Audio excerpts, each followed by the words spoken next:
নমস্কার। আজ আবার একটা ভিডিও নিয়ে হাজির। সম্প্রতি পশ্চিমবঙ্গে স্মার্ট মিটার নিয়ে প্রচুর কথাবার্তা হচ্ছে, কারণ রাজ্য সরকার ইতিমধ্যে জানিয়ে দিয়েছে যে আগামী জুলাই মাস থেকে স্মার্ট মিটার লাগানো শুরু হবে। যদিও বর্তমান মুখ্যমন্ত্রী তিনি কিন্তু যখন বিরোধী দলনেতা ছিলেন, তিনি এই স্মার্ট মিটারের জোরালো বিরোধিতা করেছিলেন। তিনি বলেছিলেন যে স্মার্ট মিটার বসাতে দেওয়া হবে না, কিন্তু তিনি মুখ্যমন্ত্রী হওয়ার পরেই এই সিদ্ধান্ত হয়ে গিয়েছে। আপাতত জুলাই মাস থেকে সরকারি দপ্তরগুলোতে এই স্মার্ট মিটার বসানোর কাজ শুরু হবে। ধাপে ধাপে কাজ এগোবে বলে জানা যাচ্ছে। প্রথমে সরকারি দপ্তর দিয়ে শুরু হচ্ছে, তারপরে হয়তো আসবে সরকারি আবাসনগুলো, এবং এরপরে ধাপে ধাপে আমার আপনার বাড়িতে স্মার্ট মিটার বসানো হবে। কিন্তু এই স্মার্ট মিটার বসানো নিয়ে বহু অভিযোগ রয়েছে, বিরোধিতা হচ্ছে, আন্দোলন হচ্ছে, পথে নামছেন অ্যাবেকার পক্ষ থেকে, তারা পথে নেমেছেন, বিক্ষোভ দেখিয়েছেন, তারা জোরালো প্রতিবাদ করছে। বিভিন্ন রাজ্যে ইতিমধ্যে স্মার্ট মিটার বসানোর কাজ শুরু হয়েছে, কোথাও কোথাও বিক্ষোভ প্রতিবাদও রয়েছে। তো আমার আজকের এই ভিডিওতে এই স্মার্ট মিটার অল অ্যাবাউট বলা যেতে পারে। স্মার্ট মিটার কি, বসানোর সুবিধে কি, অসুবিধে কি, অন্যান্য রাজ্যের কেস স্টাডি কি বলছে, মানে ইতিমধ্যে অসম, উত্তরপ্রদেশ, বিহার, মহারাষ্ট্র এই সমস্ত রাজ্যগুলোতে স্মার্ট মিটার বসানোর কাজ শুরু হয়ে গিয়েছে গ্রাহকের বাড়িতে। কোথাও কোথাও বিরোধিতা হয়েছে, কোথাও কোথাও কিন্তু প্রশ্ন সেভাবে উঠছে না, জোরালো প্রশ্ন নেই। তো এই সমস্ত কিছুই কিন্তু আমার এই গোটা ভিডিওতে কভার করার চেষ্টা করেছি। ভিডিওটা তাই বলবো একদম শুরু থেকে শেষ পর্যন্ত দেখবেন। ভালো লাগলে লাইক, কমেন্ট, শেয়ার করবেন।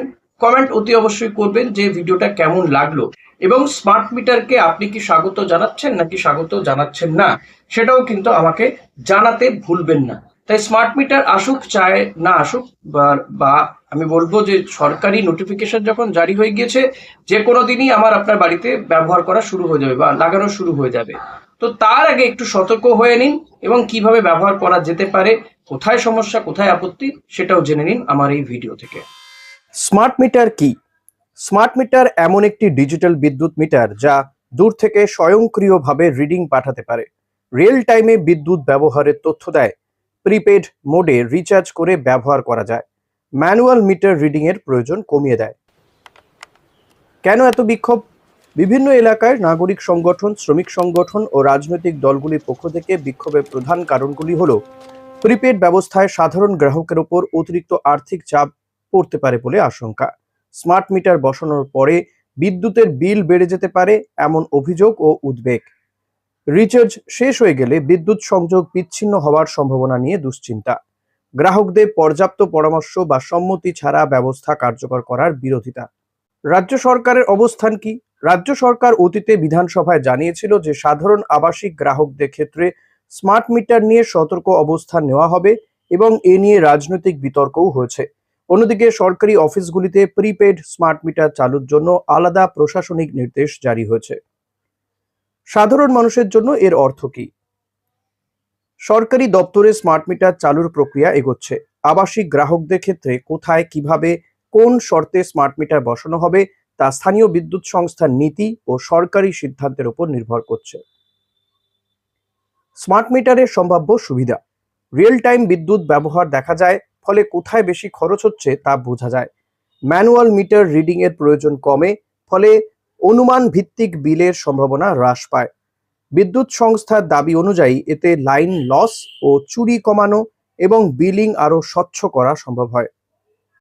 স্মার্ট মিটার মানেই কি প্রিপেড? না, প্রযুক্তিগতভাবে স্মার্ট মিটার প্রিপেড বা পোস্টপেড দুই ভাবেই ব্যবহার করা যেতে পারে। কোন মোডে ব্যবহার হবে তা সংশ্লিষ্ট বিদ্যুৎ সংস্থা ও নীতির উপর নির্ভর করে। যদি আপনার এলাকায় স্মার্ট মিটার বসানো হয়, তাহলে অবশ্যই মনে রাখবেন, মিটার বসানোর আগে লিখিত বা অফিসিয়াল নোটিশ আছে কিনা দেখুন। পুরনো ও নতুন মিটারের রিডিং এর ছবি সংরক্ষণ করুন। প্রথম কয়েক মাস বিদ্যুৎ ব্যবহারের সঙ্গে বিল মিলিয়ে দেখুন।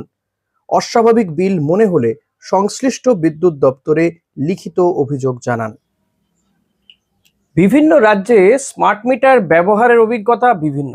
অসমে যেমন স্মার্ট মিটার ব্যবহার করার বা লাগানোর কাজ শুরু হয়েছে, কোথাও কোথাও অভিযোগ রয়েছে, বিলিং নিয়েও কিছু কিছু জায়গায় সমস্যা রয়েছে। বিহারেও কাজ চলছে, অ্যাজ তেমন এখনো পর্যন্ত অভিযোগ পাওয়া যায়নি। উত্তরপ্রদেশে কিন্তু ব্যাপক অভিযোগ পাওয়া যাচ্ছে, বিলিং এ কারচুপি হচ্ছে, বা বাসিন্দারা মনে করছেন যে পরিমাণ বিল আগে আসতো তার থেকে বেশি বিল আসছে। মহারাষ্ট্রে সেখানেও কিন্তু কিছু কিছু সমস্যা ধরা পড়েছে। এখনো পর্যন্ত এমন কোনো প্রমাণ নেই যে স্মার্ট মিটার লাগানো মানেই বিল বেড়ে যায়, তবে কয়েকটি কারণে অনেকের বিল বেশি মনে হতে পারে। পুরনো মিটার যদি কম রিডিং দেখাতো, নতুন ডিজিটাল মিটার সঠিক ব্যবহার ধরতে পারে। আগের আনুমানিক বিলের বদলে প্রকৃত ব্যবহার অনুযায়ী বিল আসতে পারে। প্রিপেইড ব্যবস্থায় প্রতিদিন বা রিয়েল টাইমে টাকা কাটায় খরচ বেশি হচ্ছে বলে মনে হতে পারে। কিছু ক্ষেত্রে ইনস্টলেশন বা সফটওয়্যার জনিত ত্রুটির অভিযোগও উঠেছে, যদিও সেগুলো সাধারণ নিয়ম আশা নয়। করি ভিডিওটা আপনাদের ভালো লেগেছে। ভিডিওটা ভালো লাগলে লাইক কমেন্ট শেয়ার করতে ভুলবেন না। চ্যানেলে নতুন হলে সাবস্ক্রাইব করে নেবেন প্লিজ। সাবস্ক্রাইব করতে কোনো পয়সা লাগে না, কিন্তু মেম্বারশিপ নিতে গেলে পয়সা লাগবে। তো সাপোর্ট করুন আমাকে, পাশে থাকুন। সাবস্ক্রাইব করলে কিন্তু অনুপ্রেরণা পাই। আপনার একটা সাবস্ক্রিপশনের জন্য আমি পরবর্তী ভিডিও করার ইচ্ছে আমার জাগে, অনুপ্রেরণা পাই। তো প্লিজ সাবস্ক্রাইব করতে ভুলবেন না, বেল বাটনটা প্রেস করতে ভুলবেন না। Thank you.